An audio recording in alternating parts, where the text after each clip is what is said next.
Assalamualaikum warahmatullahi wabarakatuh. Jumpa lagi bersama saya Widya Indrastuti Ratnapalupi dalam Akuntansi Mudah dan Menyenangkan. Hari ini saya akan membahas materi kelas 10 pada mata pelajaran Dasar Program Keahlian bab Jurnal Penyesuaian Perusahaan Jasa. Sebelum itu, mari kita berdoa terlebih dahulu sebelum kita akan memulai membahas materi berikutnya. Teman-teman, sebelum kita masuk ke dalam latihan soal atau pembahasan soal, kita akan membahas terlebih dahulu teori-teori yang berkaitan dengan jurnal penyesuaian. Jurnal penyesuaian adalah jurnal yang dibuat di akhir periode akuntansi untuk menyesuaikan saldo akun agar sesuai dengan keadaan sebenarnya sebelum laporan keuangan disusun. Tanpa adanya penyesuaian atau jurnal penyesuaian, laporan keuangan bisa tidak akurat karena ada transaksi yang belum dicatat atau nilainya belum benar. Tujuan dari penyusunan jurnal penyesuaian sendiri yaitu: pertama, mencatat beban atau pendapatan yang belum diakui. Kedua, menyesuaikan saldo akun tertentu, misalnya perlengkapan yang sudah dipakai. Tiga, mempersiapkan laporan keuangan yang benar dan bisa dipercaya.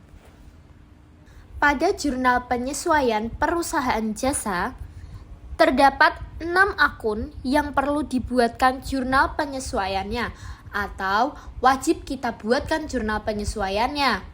Pertama, ada akun perlengkapan yang terpakai. Kedua, penyusutan aset tetap. Ketiga, pendapatan diterima di muka. Keempat, piutang pendapatan. Kelima, beban dibayar di muka. Dan yang terakhir, beban yang masih harus dibayar seperti beban gaji, beban listrik, beban air, beban telepon, beban iklan, dan lain-lain.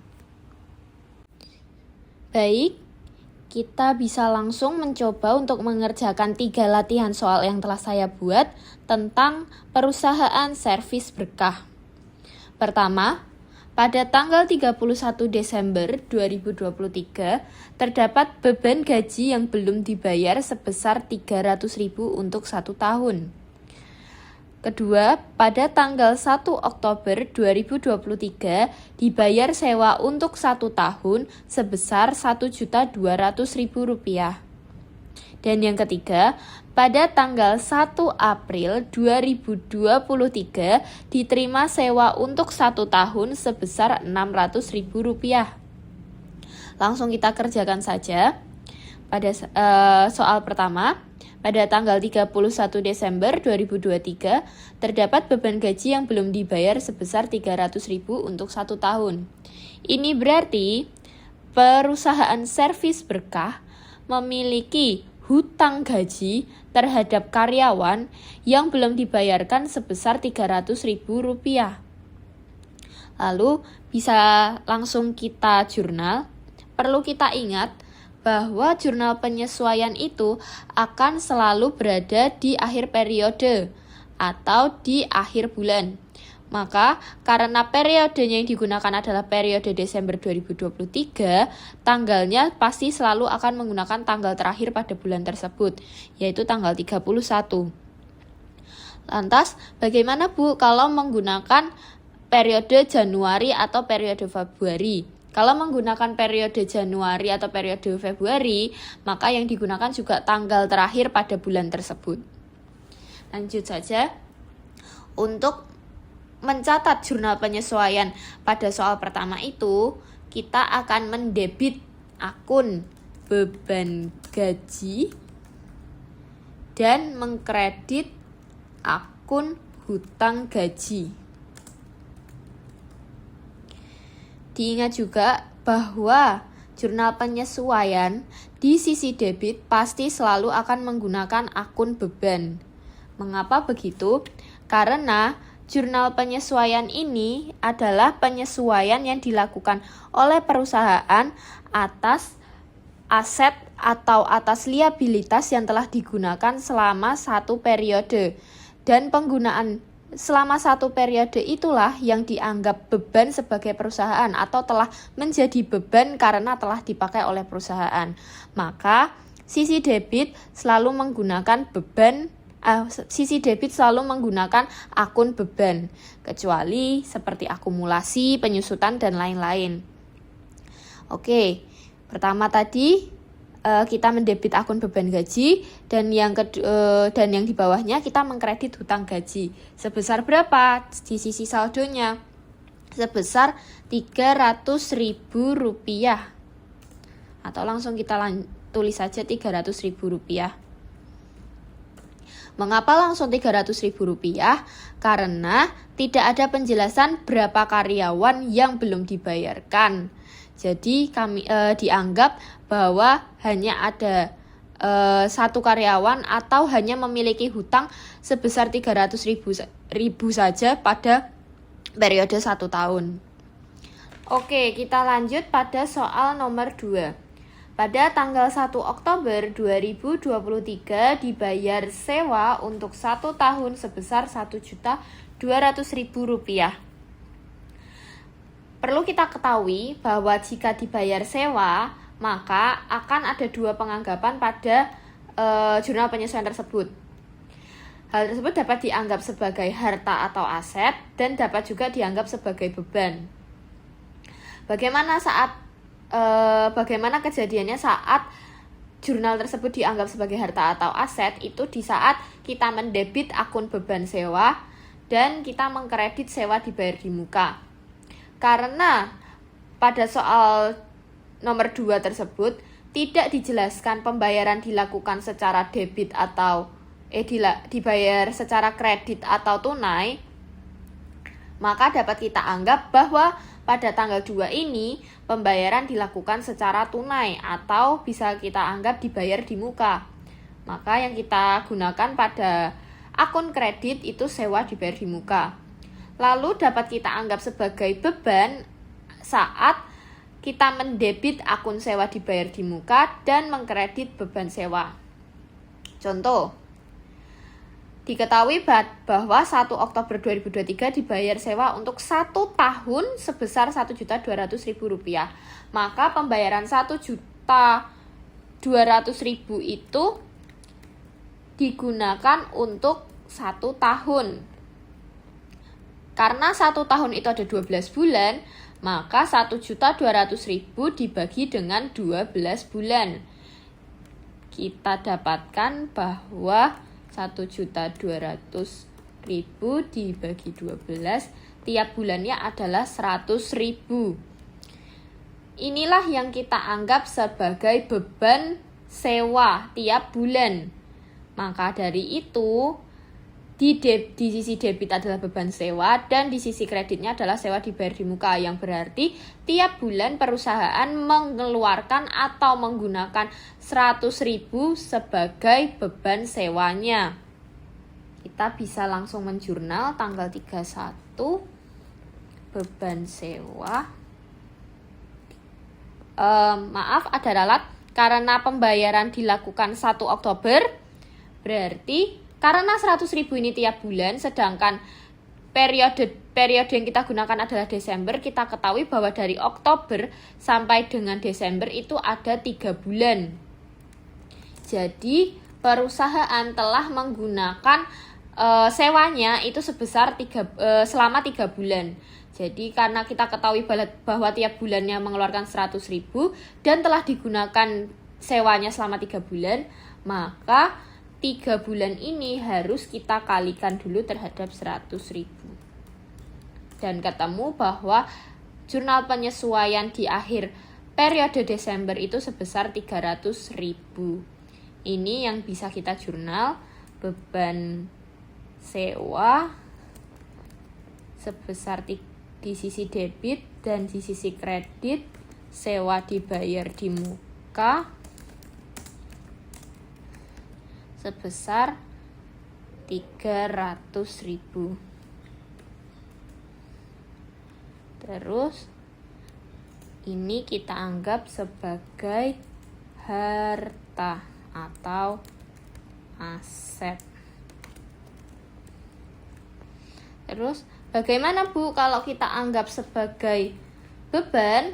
Kalau kita anggap sebagai beban, kita bisa menghitungnya seperti ini. Sewa yang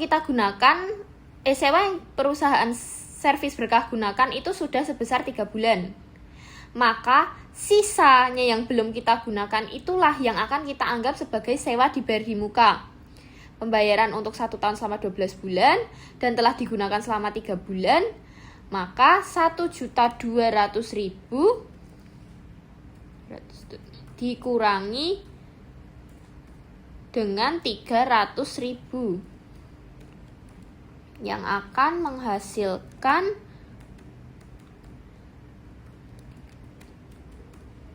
sebesar 900.000. 900.000 inilah yang kita anggap sebagai sewa dibayar di muka atau belum menjadi beban pada perusahaan tersebut karena belum digunakan. Maka dari itu bisa kita jurnal di sisi debit sewa dibayar di muka, dan di sisi kredit itu adalah beban sewa sebesar 900.000. Oke. Inilah yang dianggap sebagai akun beban. Pada soal nomor 2 sudah selesai, kita lanjut ke soal nomor 3. Soal nomor 3. Pada tanggal 1 April 2023 diterima sewa untuk 1 tahun sebesar 600.000. Karena tidak ada keterangan lagi apakah dibayarnya dengan kredit atau tunai, maka bisa kita anggap bahwa pembayaran dilakukan secara tunai. Jadi akun yang akan kita gunakan itu nanti adalah akun pendapatan sewa dan akun sewa diterima di muka. Namun pada soal nomor 3 juga bisa dianggap sebagai 2 hal, yaitu dapat kita anggap sebagai hutang dan juga bisa kita anggap sebagai kewajiban. Bagaimana saat kita anggap sebagai hutang? Saat kita anggap sebagai hutang, yaitu akun yang didebit itu adalah sewa diterima di muka dan akun yang dikredit adalah pendapatan sewa. Kita anggap sebagai kewajiban saat akun yang didebit itu adalah pendapatan sewa dan akun yang dikredit adalah sewa diterima di muka. Bagaimana pengerjaannya? Pengerjaannya adalah bisa kita lihat bahwa perusahaan itu membayar pada 1 April 2023. Sedangkan bulan April sampai dengan Desember itu sudah terlewati 9 bulan. Maka 9 bulan inilah yang akan kita operasikan dengan 12. Jadi pembayaran 600.000 ini karena untuk 1 tahun dan diterima uangnya pada April, maka kita menghitung dari April sampai Desember terlebih dahulu berapa sewa diterima di muka yang telah digunakan oleh perusahaan atau telah diterima oleh perusahaan. Karena April sampai Desember itu 9 bulan, maka 9 bulan kita bagi dengan 1 tahun atau 12 bulan, lalu dikalikan dengan 600.000. Nah, untuk menemukan hasilnya bisa kita operasikan 600.000 dibagi 12 dikalikan dengan 9. Ketemu hasilnya itu sebesar 450.000. 450.000 inilah yang dianggap sebagai sewa diterima di muka karena baru berjalan selama 9 bulan kan. Sedangkan pembayarannya 600.000 untuk 1 tahun. Tapi dari April sampai Desember itu baru 9 bulan, maka yang kita anggap sebagai sewa diterima di muka itu sebesar 450.000. Langsung bisa kita bikin jurnalnya. Di sisi debit itu sewa diterima di muka.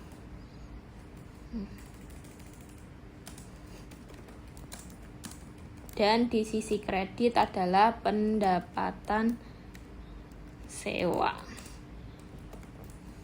sebesar 450.000. Oke. Nah, ini yang kita anggap sebagai hutang.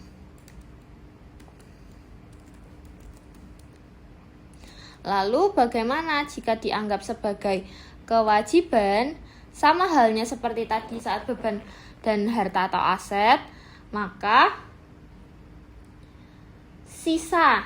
sisanya dari 1 tahun ini, karena 1 tahun tadi 600.000, sedangkan kita baru menggunakan 450.000, maka 600.000 kita kurangkan dengan 450.000.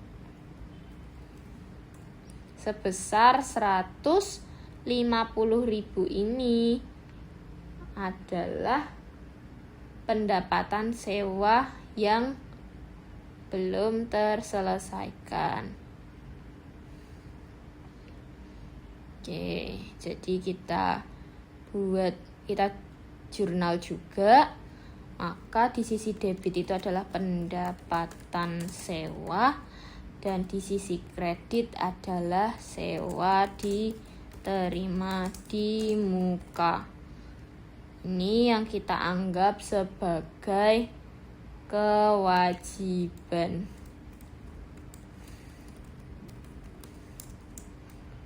Sebesar 150.000.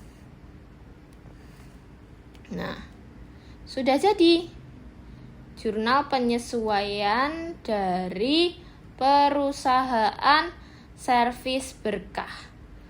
Ini ada 3 soal dan sudah jadi ketiganya. Bisa dilihat ya teman-teman. Terima kasih.